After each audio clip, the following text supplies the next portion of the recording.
Humanitarian assistance to Libyans caught up in all that violence? Well, from the first day, the Egyptian authorities here have set up a mobile hospital just a couple of kilometers to my left, away from the border, for those injured to come in. And every so often we do hear, and you see behind me, Egyptian ambulances and their sirens going through to pick up people just on the other side. They don't cross into Libya, they just go into the border crossing itself and pick up people and bring them. However, a lot of people say that this isn't enough, not necessarily not enough from the Egyptians, but not enough from the international community, because there are reports of thousands of injured people deep inside Libyan territory, unable to get to safety, unable to have a safe refuge, and that is causing a huge problem.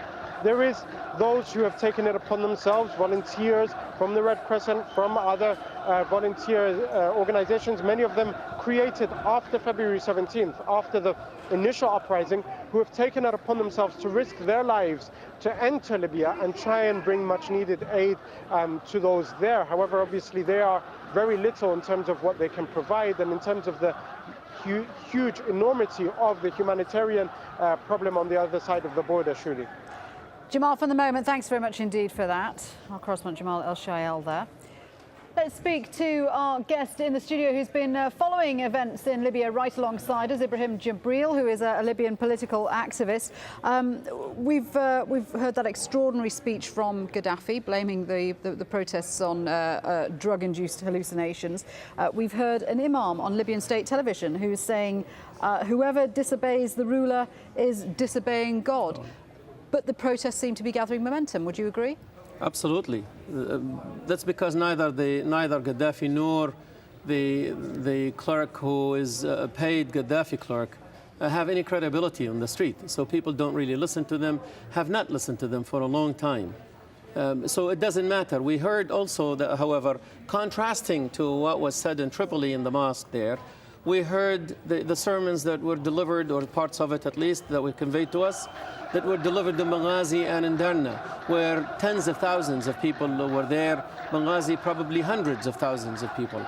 And the message there was quite different, contrasting to the message in Tripoli. The message there was about sacrificing for your country, for your countrymen, for solidarity with Tripoli, for solidarity, for unity. So that was the dominant message that we heard. But Tripoli is key, isn't it? I mean, Gaddafi's lost Benghazi, Derna, but Tripoli, whoever wants to rule the country or make out the next political path, has got to have control in Tripoli. Tripoli is key in two ways, surely. Tripoli is key because it is the heart, it is the capital of the country. So it is significant that the symbol of power falls and is in the hand of the people. But had it been any other city that is also under the control of the regime still, we would not feel, the people in Libya would not feel complete and completely rid of this regime until they have removed him from all cities. So the fact that he is hanging on to a city is symbolic also that he has still remnants of his power. And that's where the most bloodshed could be. Potentially, yes. But what is happening is that we are seeing scrimmages and clashes on the outskirts of Tripoli, as in Zawiya, for example, and some other places. And it seems that even there, Gaddafi, given his forces and his sons and all of that, have not been able to mount a clear victory there. And in fact, we just heard the report that in Zawiya, it is actually the people there who are in control still. So these defeats go a long way in humiliating Gaddafi and telling him he's not in control anymore. Okay, Ibrahim, thank you very much indeed for being with us. Now, the UN Security Council will convene for an emergency meeting later on Friday to discuss possible sanctions against Gaddafi. UN diplomats say while nothing concrete has been proposed, things like travel bans, asset freezes and a weapons embargo and the imposition of a no-fly zone are likely to be put on the table. Well, the UN's top human rights official has said the international community should step in vigorously to end the crackdown in Libya. We owe them our solidarity and protection from violence. We must heed their aspiration for freedom, dignity, and responsible governance. Far from being manipulated by external forces, their protest is a display of people's power, an exercise of direct democracy that deserves and commands international respect and support. Now, demonstrations against government corruption and poor living conditions have been taking place in other places, cities across Iraq. Some violence between protesters and riot police has broken out in Baghdad. At least 2 people have been killed in the northern city of AlJazeera. Tarek Bazley has the latest. The spirit of protest very much alive in Iraq. Despite the capital and virtual security lockdown, thousands took to the streets. Their day of rage inspired by recent events in North Africa. Our demands is the following. First, prevent corruption by making laws, prevent that, and apply it correctly for the furtherance of the Iraqi people. Soldiers searched protesters trying to enter Liberation Square. They barricaded a bridge leading to the city's so-called Green Zone government area. At one point, protesters threw stones at riot police, who forced them back against the wall. In the southern city Basra, around 3,000 also took to the streets to protest against corruption and a lack of basic services. Concrete slabs surrounding the Basra government building were knocked over. Clashes too with riot police in Mosul, where provincial government offices were set on fire. 8 years after the US-led invasion and the fall of Saddam Hussein, there's clear anger on the streets. Development has been slow to come to the country, and after recent events in the region, there are fears that anger could drive a broader call for change. Tarek Bazley, AlJazeera. Well, AlJazeera's Jane Araf is in Baghdad for us. Jane, first of all, we're hearing reports of violence, several people killed. What's the situation where you are now? Well, in Tahrir Square, no reports of people killed, but certainly there has been some violence, mostly limited to throwing rocks, bricks, shoes, sticks, and pretty much anything a group of protesters could find.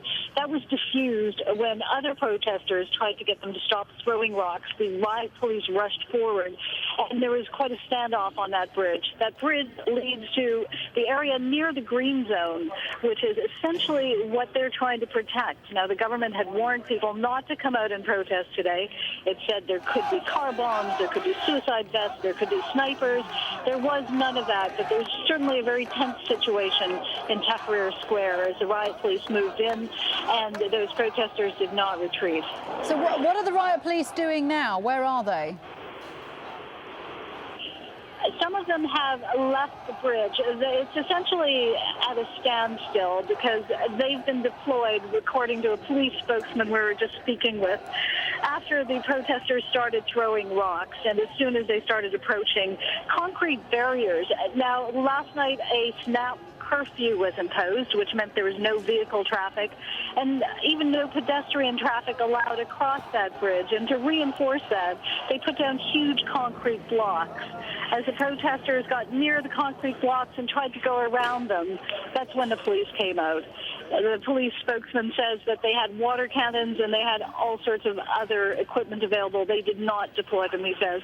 And he points out that had this happened in Saddam Hussein's time, everyone would be dead, which is quite indisputable, but still quite a tense situation for some time there on Tahrir Square.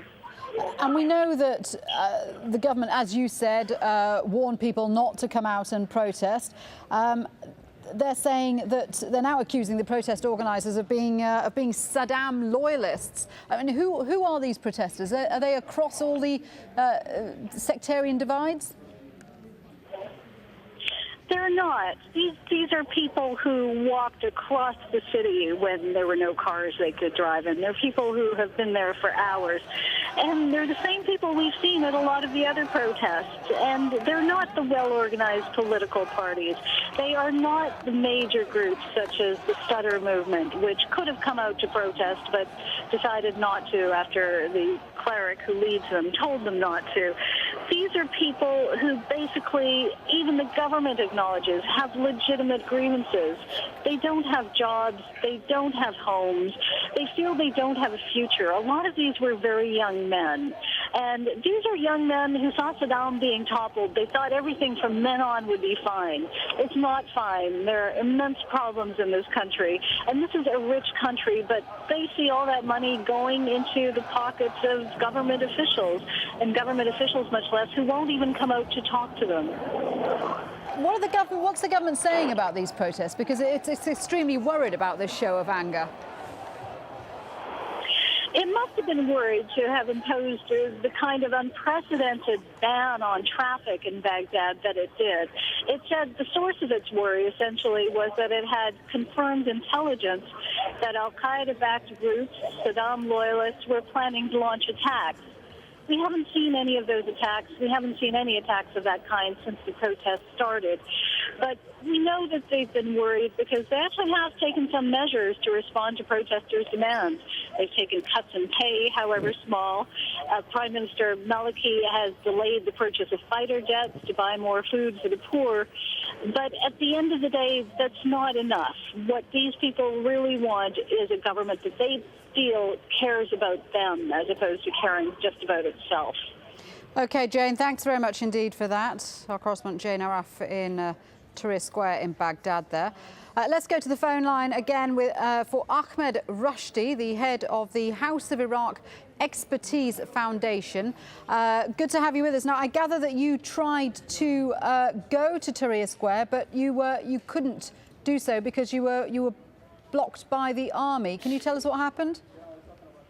Yeah, actually, in the early morning, I tried to go to Tahrir Square with my friends and colleagues in our NGO, and the army didn't give us the permission to go forward. And actually, there is no cars. We are only marching, walking, and they stopped us and they told us that you cannot go because there is the curfew, and we start to shout with them, and at the end they make a barricade, and we didn't manage to go to the Tahrir Square. And what did you want to protest about? What is your particular anger about? Actually, I want to make a clear vision. First of all, there is no political parties inside these demonstrations. There is no religious clerics inside these demonstrations. They are only people, and they are suffering from corruption for the first, and employment and bad services. And we make a serious meeting yesterday at the evening, and we start to launch a reforming campaign.